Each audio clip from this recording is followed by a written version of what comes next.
కానాను దేశం ఇశ్రాయేలీయులకు వారసత్వంగా వచ్చింది.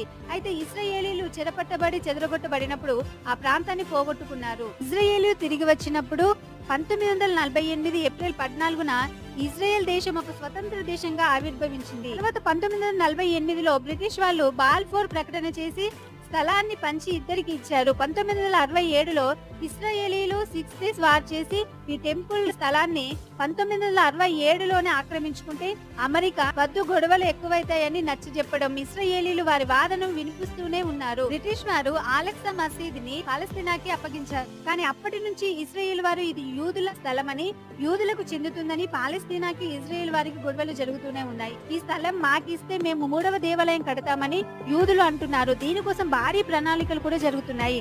ప్లాన్ డిజైన్ కూడా జరిగిపోయిందని అంటున్నారు. ఇక్కడ 3వ దేవాలయం కట్టాలని ఇజ్రాయెల్ అనుకుంటున్నారు. దీనికి అనేకమైనటువంటి క్రైస్తవ దేశాలు కూడా సపోర్ట్ చేస్తున్నాయి.